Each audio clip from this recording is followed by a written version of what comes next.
Hey, Jessica. Hey, Monica. Welcome to myFM. Thank you. How are you? I'm doing well. How are you doing? Doing just great. Good, Still kind of have that Survivor blissful glow. I guess so, huh?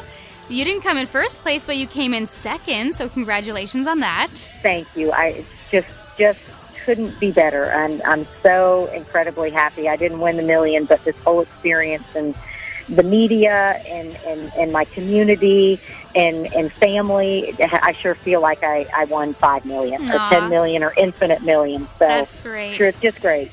Now, I actually was honestly so shocked to see that you didn't get more votes because, Monica, you won a ton of challenges. Your head was always in the game. What happened? Yeah, it seemed like it was just a rocky road out there for me. I think that Brad and I's position in life factored and weighed in on everybody throughout the whole show. And, from beginning to end, I don't know that there's ever a Survivor player that took it as hard as I did. Day 3, seeing your husband being screamed, horrible obscenities from someone who's never even met him, never even spoken to him. All the way to the final tribal that really wasn't about strategy. It really wasn't about what you did. It's about, I guess you didn't stay with me or vote me or further me in the game, so now is my chance to be mean to you. And it was even as though people were being mean to me to get at Tyson. And it was like, geez, I just sort of felt like the whipping boy out there. And I'd be lying if I didn't tell you that I walked down that path at the end of the show, and I was hurt. Mm-hmm. I mean, I was genuinely hurt in that it wasn't Survivor strategy that people were using against me. They were personally attacking me. And thank heavens I have Brad, who's been able to walk me off a cliff 100 times for the last, 5 months and say it's just Survivor. Mm-hmm. And that people will do anything for $1 million. And I'm not that type. I would never hurt somebody. Maybe it's my age and station in life. I'm all about building up children, and I mentor kids in my town, and would like to think that we're, philanthropic and role models for the right thing. And so I wasn't going to become them. Yeah, we definitely had to feel for you, Monica, because we saw so many times you break down, and it's like, no, why are you being so mean to her? It was tough for Brad to see, too. It was tough for my kids to see. But in the end, you got to always kind of make lemonade out of lemons, and they were wonderful lessons. You know, the biggest lesson my kids got was just sportsmanship. I mean, here Brad got voted out. It was a huge mess in that tribal. And I'll be darned if he didn't right away stand up and say, good game, good game, good game, sportsmanship. Caleb wouldn't even shake Brad's hand. And it's like saying to the kids, wait a minute, you just won. Mm-hmm. Definitely shake somebody's hand, and just use people's criticisms. There's always going to be people against you, and you can either become them and fight back and lower yourself, or just use that as fuel to keep on pushing. There we go. And that was one of my questions later on, is that everything that you did in the game was, a lesson towards your kids. So were they proud of their mom when you came home? Oh, my gosh. They were, of course, the whole way they were proud. But they were cute. Jeff asked me the same thing. He said, can you ask your kids exactly what they think? And the general consensus was this: Mom, we're so proud of you, but we're not surprised. Yeah. That we're not surprised. And they live with me. They know I'm a grinder. I'll do whatever it takes. If you need $1 million raised for a gym in town, I'll do my best, organize a committee, and get it raised for you as quickly as I can. That's what I do. I fix things and just get her done. And, and the kids watched my play and said, once again, we saw her just get it done. So take me back to the last few weeks in the game. I have to say, you definitely kept me on the edge of my seat while I was watching the show. Hayden and Sierra, they tried to get you to flip, and then Sierra and Tina did the same. Did you actually consider flipping at all, or were you just kind of saying what they wanted to hear? Okay, well, here was the deal.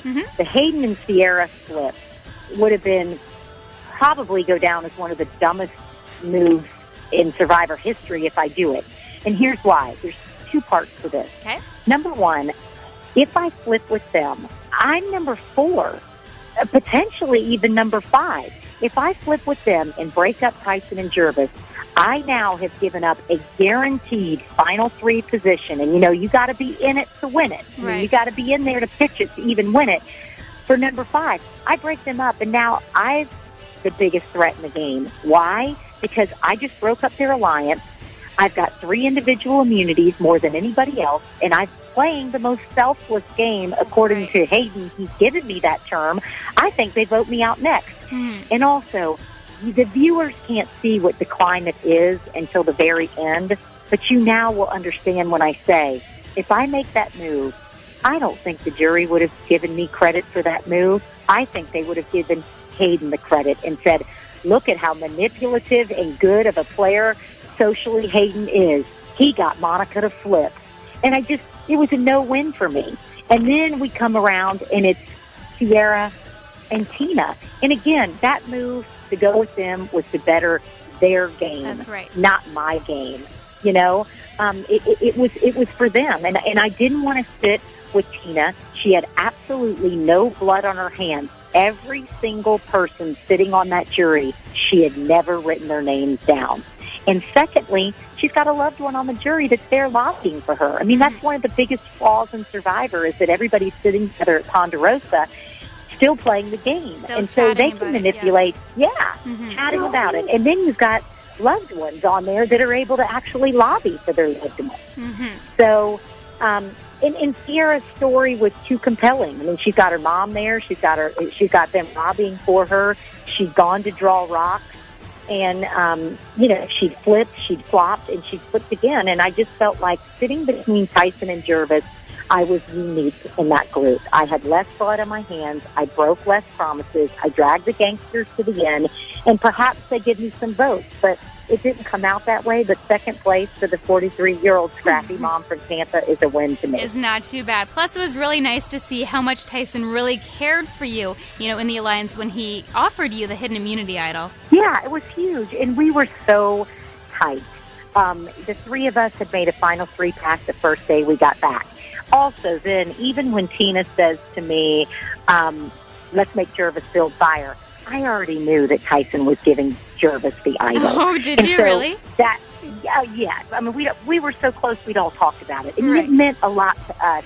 We said once a day, all right, guys, let's just get to that final 3 feast. What do we need to do that the 3 of us are going to have breakfast on day 39? And so it was perfect. One of us wins the immunity. We find out what the other side is writing down and give the idol to that person, and then we do it. And you could see how much it meant. Look at the end of the game. Tyson's announced the winner. Every other winner in history runs down and starts mauling their family. Tyson grabs Jervis. Tyson grabs me. The 3 of us embrace for 30 seconds, and he's crying, saying, I couldn't have done it without you. We did it. And that was awesome. That is so sweet. Well, again, congratulations on second place. I think you played a great game, and maybe we'll see you back in another season. Sounds great. Thank you so much, Monica. Have a great day. Have a great day. Bye.